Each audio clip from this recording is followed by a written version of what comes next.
So here's our piece we're going to be working on. I've taken some of the drawers out. We're going to be using 3 of my favorite methods to refinish this. We have an orbital sander, we have a hand sanding tools, and we have a scrape.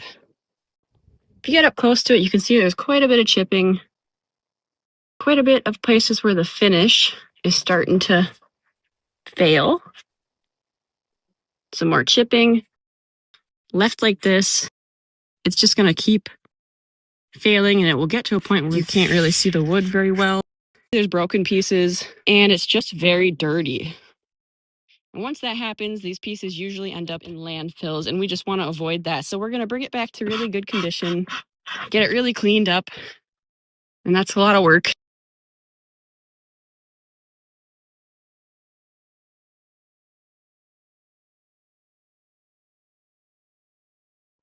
So our first step is to research this piece, make sure that we're increasing the value.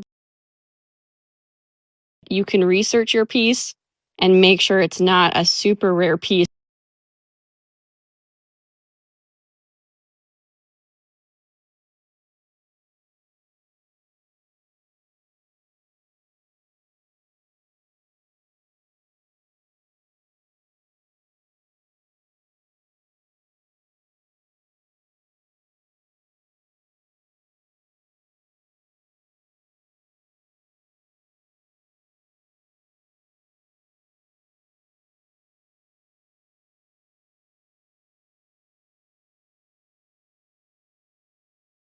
And then we want to talk about, is my piece solid wood? A lot of the times this wood on the front is a very thin piece of wood, and it's called veneer. You can see if you look here, I don't know if it'll zoom. There we go. You can see here, this is a different type of wood. And you can see this little edge right here. So basically what they did is they glued this down on top.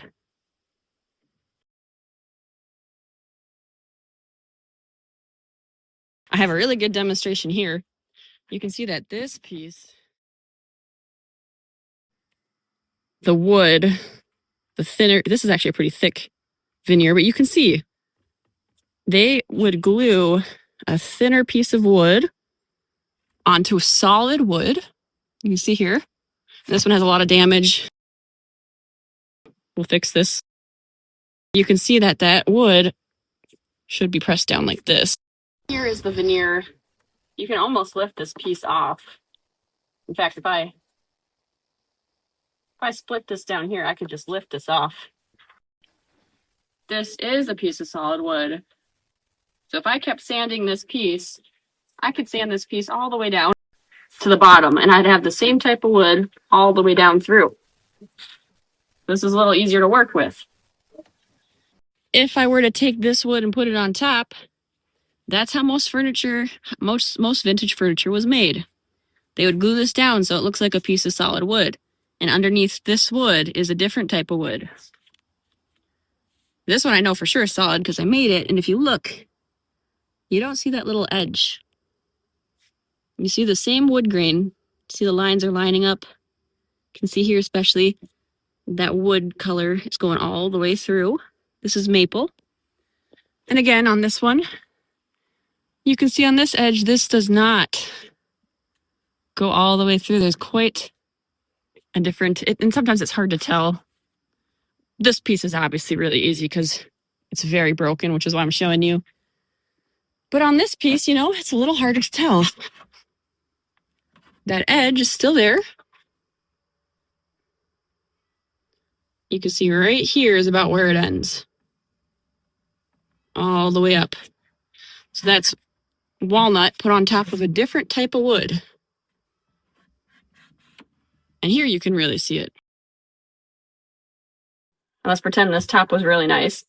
And I sand this all the way down.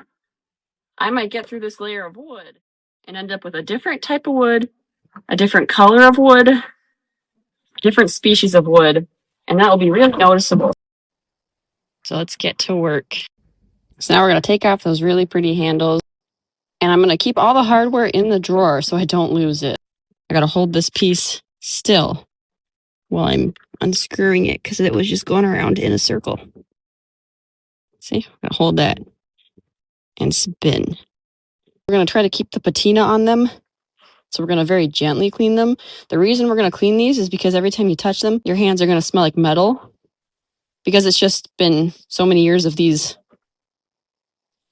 corroding a little bit with the oxygen and water they've been exposed to.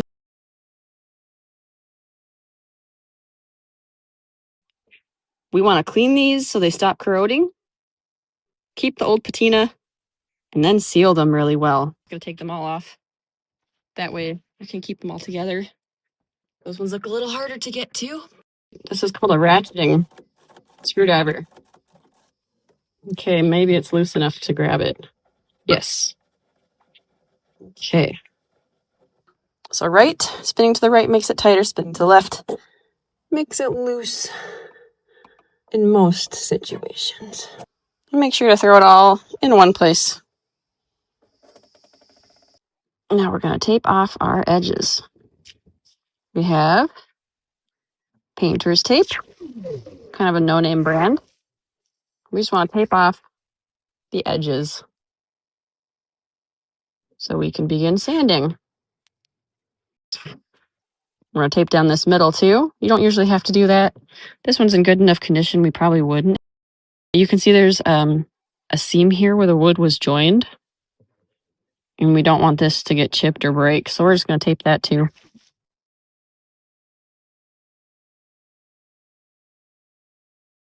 The reason we tape off the edges is because you can see there's some chipping here. We don't want to make this worse, so I usually tape off damaged edges and then come back and hand sand them. We're going to do the same thing to this one.